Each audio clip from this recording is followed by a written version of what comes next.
Hello everyone, Devashree here. This is day 7 of my assignment. So let's quickly start with assignment question number 1. So question number 1 is create a document on waterfall model and explain each phase in your own words. So what is waterfall model? Waterfall model is a type of SDLC model. So SDLC is software development life cycle. So it is software development life cycle is used in software industry to design, develop, and test the software, high quality software. So the basic aim or the main aim of the SDLC is to develop a high quality software, as well as it should be developed in the time and the cost estimates, right? So this is what the basic of the software development life cycle is, that is SDLC is. So SDLC also improves the development process and the quality of the software developed. So this is what the general for the SDLC. Now what is waterfall model? So waterfall model is the project management methodology based on the sequential theory. Sequential means first we need to first complete the initial stage and then can move to the next stage or the further stage. So without completing the initial or the first stage, we can't move to the or jump to the next stage. So what are these phases or the stages there are in the waterfall model? So stages involved in waterfall model are requirements, design, implementation, verification, and maintenance.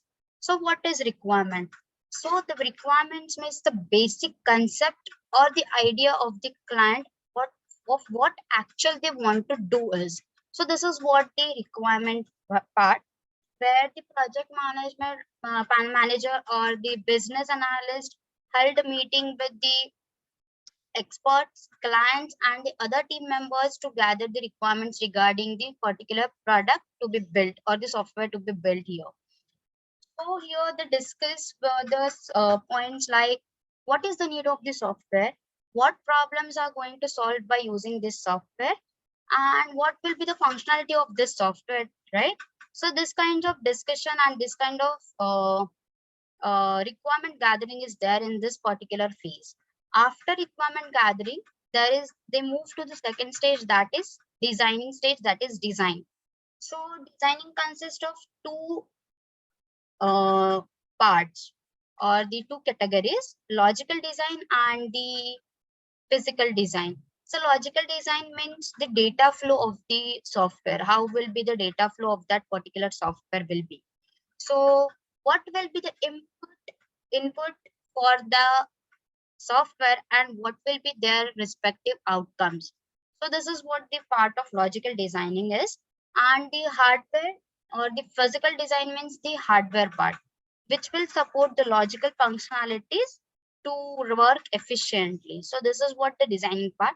After this completion of designing or the design, then the next part is the implementation part, where the coders or the programmer actual does the coding for the software to be developed.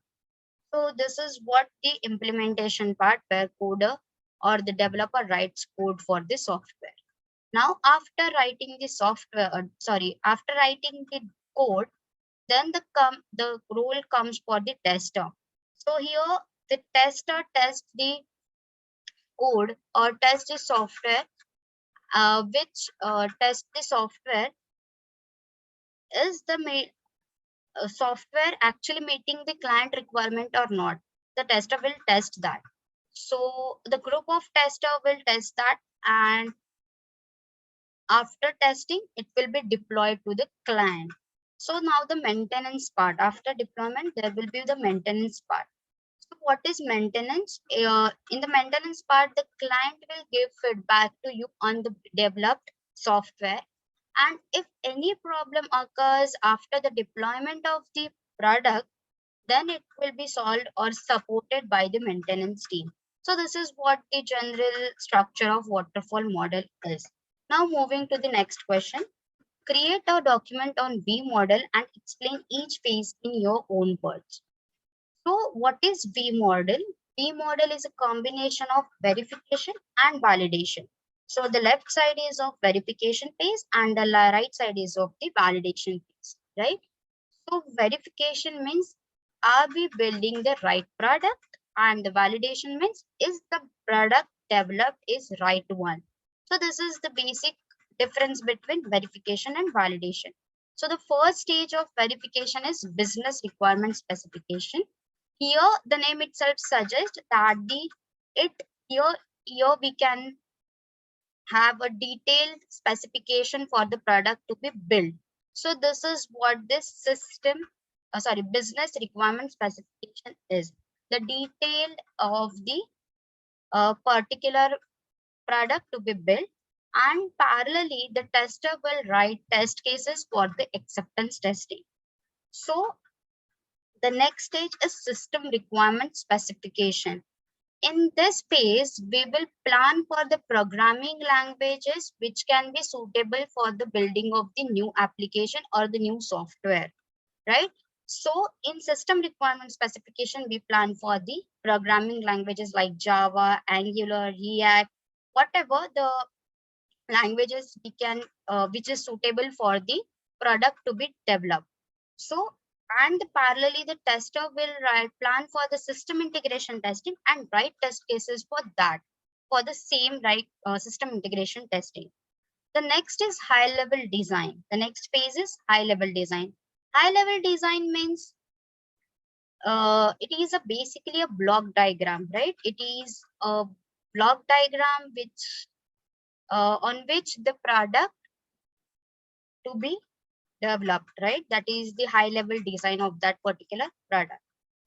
Next is low level design. Low level design is a document which will give you the idea for the what we can say, to design a logical design of the actual program code, and it is based on the high level design. So low level design is particularly based on the high level design. Now the coding part. Coding part where is the common between verification and the validation.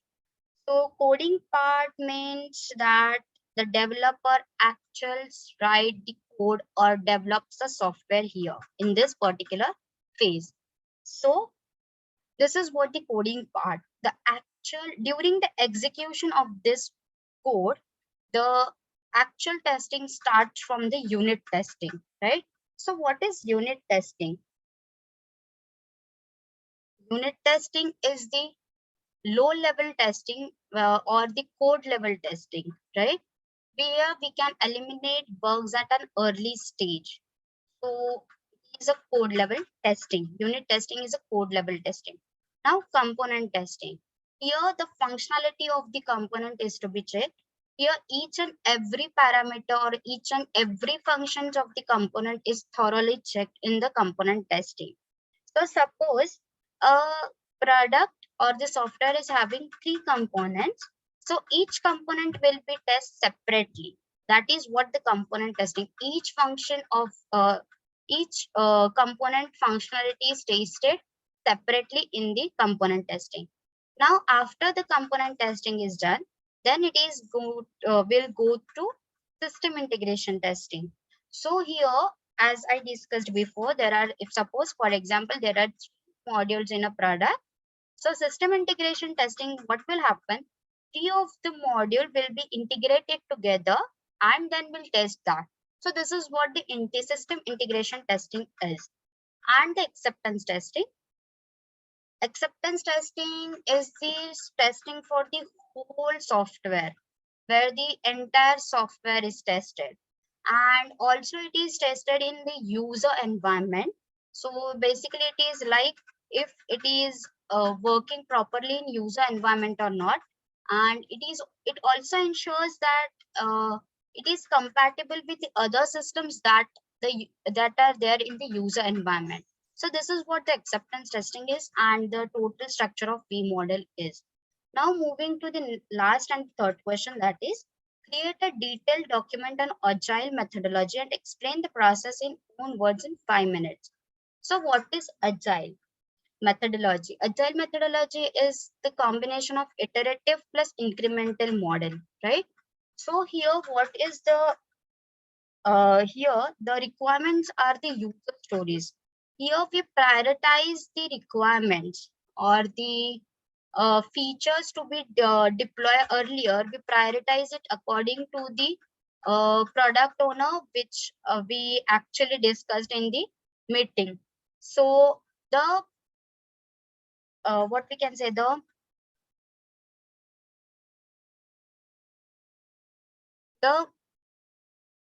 prioritized or the to-do list is known as sprint, right? Each sprint is the whole product is divided into sprints, right? So each sprint, the sprint is nothing but the smallest SDLC, right? Here we can see that in the diagram. Here, the sprint contains all the SDLC parameters like plan, design, build, test, and review. These are the same phases that are in the SDLC. So sprint is nothing but the smallest SDLC. This period of the sprint is 2 to 4 weeks, and each sprint is delivered according to the deadline that is set, right? So the customer can see the features or the features which they have developed, which we have tested, developed. So they can see the real time function of that particular feature. So this is what the sprint agile methodology is. Each sprint is working. After completion of the sprint, the next sprint starts, and again the sprint contains the following and the basic structure like SDLC, smallest SDLC, plan, design, build, test, review. So this is what the sprint and the agile methodology is. So thank you.